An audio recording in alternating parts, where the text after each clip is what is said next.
Flask-loginni davom ettiramiz. Bu yerda tepaga quyidagi narsalarni import qilib oldim. Workzug securitydan generate password hash, check password hash, Flask-logindan logout user login required hamma narsani qo'yib oldim. Bular haqida keyinroq batafsil to'xtalamiz. Xo'p, endi logikani qilib oldik. Endi new user qo'shyapmiz. Agar new userimiz teng bo'lsa, userga deb olamiz.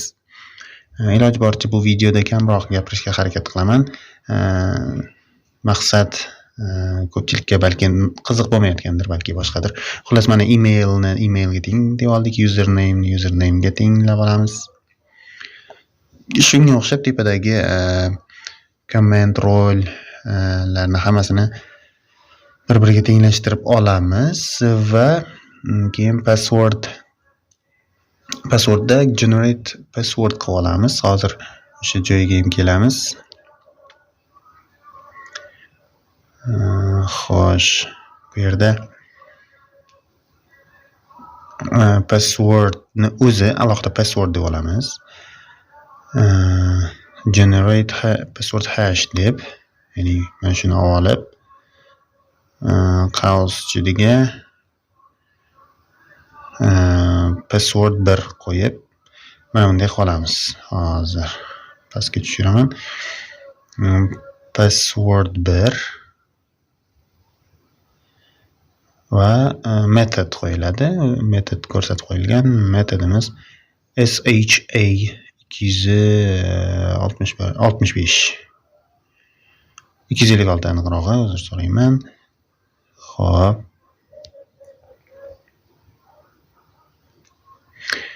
Endi bu new user hamma narsasi aniqlanib bo'lgandan keyin database ga uni qo'shamiz. db.session.add new user va db.session.commit bo'ladi. Ya'ni uni tasdiqlab olishimiz kerak qo'shilgan narsani.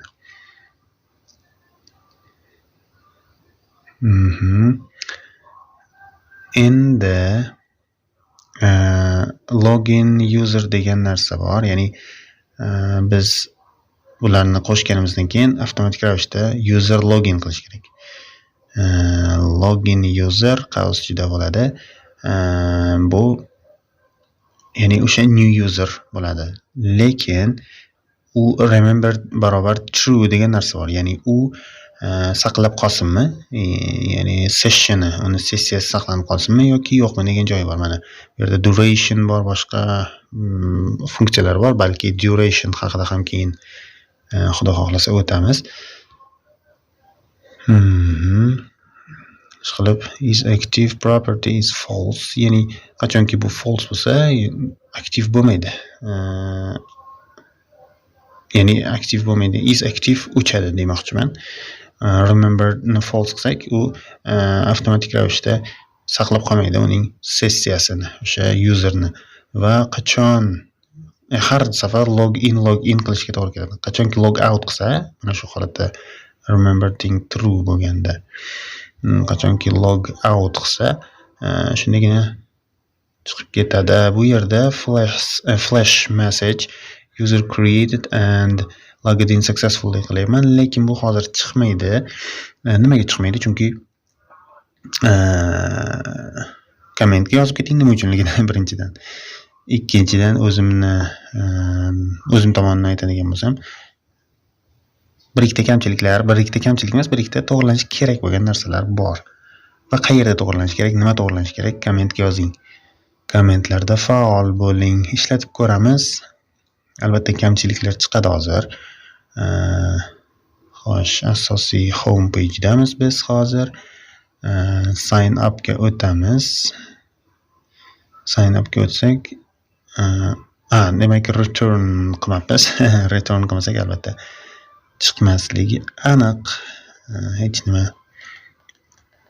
Redirect, return boshida qo'yib olamiz. Return redirect indexga o'ta qolsin. URL_for index qilamiz. Albatta string ko'rinishida index qilinadi. Bu index o'sha index funksiyasi. bu index.html ni o'zi emas, ya'ni indexda funksiyasida nima bo'lsa o'sha definition, ya'ni def indexda nima bo'lsa. In the return render underscore template sign up ya'ni dot html qilamiz. Form equals mine deymiz. Mine nimaligini bilasiz. Mine'da modelsga qo'yganmiz mine'ni va mana mine nimaligini ko'ring. Mana Flask formda olingan mine bu. Xo'sh, endi sign up ni men avvaldan qoldim. Extend index.html qoldim. Block content and block qildim. O'rtada ko'p narsa bor. Masalan, fill with data deb qo'yilgan, boshqa xullas mana shu narsalar qo'yilgan. Email, username hammasi qo'yilgan. Faqat role bilan command qolib ketgan u yoqda. Uni ham qo'yib qo'yish hech nima emas. Agar bu videodan keyin uyga vazifa sifatida o'zingiz uchun qo'yib olishingiz mumkin. Xo'sh, bu yerda user barobar current underscore user, ya'ni current user. Har bir bu saytni, bu web appni ishlatayotgan odam kim ekanligi aslida ko'rinishi kerak. U active usermi, passivmi, login qilganmi, log out qilganmi, ya'ni o'zi sign up qilinganmi, registratsiyadan o'tganmi yo registratsiya bo'lmaganmi. Mana qo'yib chiqamiz. Bu meni danlarim. Owner qilishingiz mumkin, admin qilib qo'yishingiz mumkin. Misol uchun admin owner bo'lib tura qolsin, adminni o'chirib owner qilaman. Passwordimiz 1 2 3 4 5 6 7. Takrorlaymiz 1 2 3 4 5 6 7. Mana shu yerda confirmlarni qo'yishimiz mumkin edi. Va ya'ni user degan table yo'q va bilasiz o'tgan darslarda o'tganmiz. Uning uchun biz create ga o'tishimiz kerak. db.createAll esingizda bo'lsa o'tganmiz. Agar esingizda bo'lmasa yoki ko'rmagan bo'lsangiz ko'rishni maslahat beraman. Va mana avvalgi tableimiz bor va bu hozir biroz oldin hosil qilgan tableimiz hisoblanadi. Create dan o'chirib endi sign up ga qaytamiz. Endi boshqa login manager yo'q debdi. Flask object has no attribute. Flask login manager. Xo'p. Login managerimiz uchun remember joyida. Aynan mana shu remember qilganimiz, lekin qarang yozilgan, database ga o'rnatilgan. Ya'ni remember think through deganimizda u aniqlayaptiki, boshqa muammoni ko'ryapti. Kichkina bug desak ham bo'ladi. Xo'p, bu narsa qayerdan kelyapti? Biz buning uchun init.py ga o'tib, adashmasam login request login user, ya'ni yo'q, hozir aytaman. Login manager, login managerni o'rnatishimiz kerak. Login managerimiz barobar login manager va ichkarida app bo'lishi kerak. Appni o'rniga login manager.init_app qavsda app bo'ladi. Mana ishladi. Bir nechta xatolar bo'lgandan keyin to'g'rilab oldik. Xullas login manager bitta faylni oladi. Bu ham bo'lsa applicationimizni ishlatishimiz kerakligi uchun bo'ladi. Ya'ni o'sha appni oladi. Xo'p, qaytib ishlatib ko'ramiz. Endi bizda user loader kerak bo'lyapti. User loader yoki request loader kerak bo'lyapti. Biz uni mana bunday qilib qo'yib oldik. Ya'ni login manager.user loader definition load user id qildik. Ya'ni bu id bu har bir userning idsi. Va mana bu yerda e'tibor bering, from models import user qildik. Mana shuni ichiga qo'ydik. Faqat mana shu yerga chaqirib olish kerak. Agar tashqari tomonga qo'yadigan bo'lsak bo'lmaydi. Va endi init uchun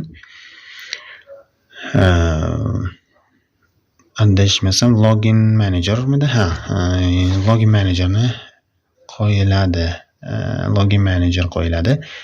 Nimaga? Chunki initni ichida initdagi login managerni models bilan boshqarish kerak, xullas kalom. Bog'lash kerak. Endi qo'yib olamiz. Hamma danlarni kiritamiz. Men bundan oldin o'chirib oldim. Aytgancha Mana to'g'ri ishladi, bu yoqqa o'tdi. Ya'ni databaseni bir tozalab oldim, to'g'ri o'tdi. Mana yerda indeks bor. Indeksga o'tish kerak edi agar to'g'ri ishlasa va to'g'ri ishlayapti. Flash ishlamaydi chunki Flashda bir ikkita to'g'rilanishlar amalga oshirilishi kerak. Mana o'sha biz biroz oldin create qilgan, hosil qilgan faylimiz.